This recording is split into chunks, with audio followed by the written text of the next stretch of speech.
The jungle canopy overhead filtered the twin suns' light into dancing patterns across the forest floor. Kyle pushed through the dense vegetation, his environmental suit torn and scorched from the crash landing 3 days prior. His ship, the Wanderer's Pride, was now nothing more than scattered debris across a crater 15 kilometers behind him. The distress beacon had been destroyed on impact, and his communication array was fried beyond repair. He was alone on an uncharted world, and utterly lost. The trees suddenly gave way to a clearing, and Kale stumbled forward, exhaustion weighing on every muscle. What he saw made him freeze in his tracks. A village sprawled before him, not the primitive collection of huts he might have expected, but a sophisticated settlement of carved stone buildings, with intricate patterns etched into their surfaces. Warriors, tall and muscular, with deep blue skin and 4 arms each, moved through the village with practiced efficiency. Kale had found civilization. Unfortunately, that civilization had also found him. A horn blared deep, resonant, and unmistakably an alarm.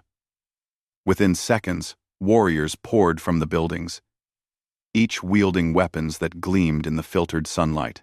They formed a semicircle around him, their 4 arms making them look like living arsenals.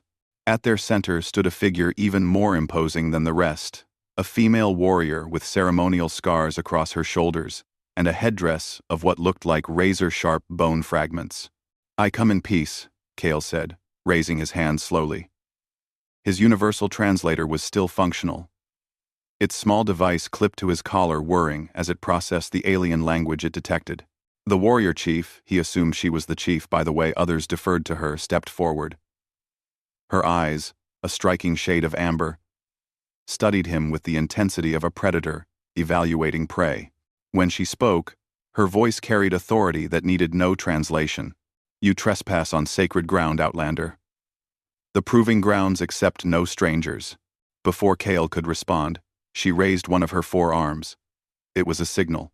A dozen warriors stepped forward in perfect synchronization, their bodies coiling with practiced motion. Time seemed to slow as Kale's combat instincts, honed through years of survival in humanity's expansion across hostile space, kicked into overdrive. He saw the muscles in their lower arms tense, saw the grip shift on the spears. They released. 12 spears cut through the air, their trajectory optimized to provide no escape. Any normal being would have been skewered multiple times over. But Kale was human, and humans had spent millennia being the universe's most persistent survivors. His body moved before his conscious mind fully processed the threat. He dropped low, feeling the wind of 3 spears pass over his head. A twist to the left, 2 more spears embedded themselves in the ground where he'd stood a fraction of a second earlier. He pushed off with his right leg, diving into a roll that carried him under 4 more projectiles. The last 3 came from different angles, a tactical spread designed to catch him mid-dodge. Kale's hand shot out, catching the shaft of one spear mid-flight. He used its momentum to spin himself, the other 2 spears missing by centimeters as his rotation carried him out of their path. He landed in a crouch, the captured spear balanced in his hand, breathing hard but unharmed. The village had gone absolutely silent. Kale slowly rose to his full height, noting the shock on every blue face around him. The warrior chief's amber eyes had widened, her 4 arms frozen in mid-gesture. He could see the gears turning in her head. No outsider should have survived that test. Perhaps no one ever had. A grin spread across Kale's face, equal parts relief at being alive and amusement at their stunned expressions. He flipped the captured spear in his hand with practiced ease, catching it in a throwing position. "My turn," he said. He didn't throw it at them, that would have been suicide, surrounded as he was. Instead, he pivoted and hurled the spear at a distant target he'd spotted on the village's far side. A training dummy, set up at least 80 meters away. The spear flew true, striking dead center in what appeared to be the dummy's equivalent of a heart. Kale turned back to face the warriors, his grin still in place despite his pounding heart. "Among my people, we have a saying. Don't start what you can't finish. I didn't come here to fight. I came here because I'm lost, my ship is destroyed, and I need help. He paused, meeting the chief's eyes directly. But if you insist on testing me, know that humans don't test easily. The chief stared at him for a long moment.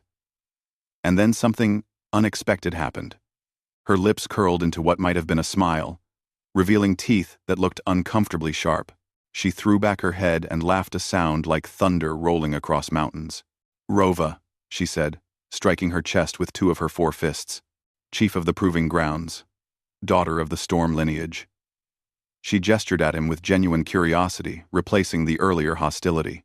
"What manner of creature are you, Outlander, that moves like wind and catches death from the air?"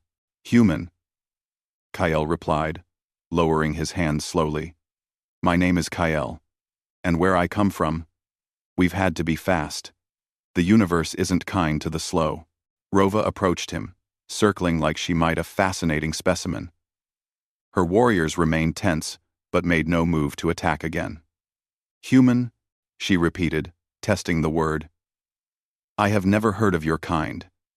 You wear strange skins," she gestured at his environmental suit. "And you lack the proper number of arms. Yet you move, as though you can see the future itself."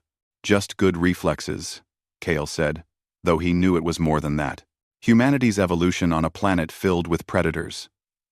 Their centuries of warfare and survival had honed them into something unique among the galactic community. They were neither the strongest nor the smartest, but they were adaptable, resilient, and very, very hard to kill.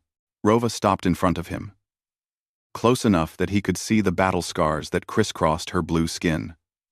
"The Proving Grounds have stood for 1,000 cycles. Never has an outsider passed the spear test." She extended one of her 4 hands. "You have earned the right to sanctuary, Kale of the humans. And perhaps, if your people are all like you, we should learn more of this humanity." Kale clasped her hand, feeling the strength in her grip. "I'd like that, and maybe you can help me figure out how to get off this planet." "Perhaps," Rova said, her sharp-toothed grin widening. "But first, you must tell me how your kind became so difficult to kill. That is a story worth hearing." As Rova led him toward the village center, warriors parting to let them pass, Kale couldn't help but smile. He'd crashed on an unknown world, survived 3 days in hostile jungle, and just dodged a dozen spears thrown by 4-armed warriors. Just another Tuesday for humanity, he thought. And if there was one thing humans were good at, it was turning disasters into opportunities. The story of humanity, it seemed, was about to spread to one more corner of the galaxy.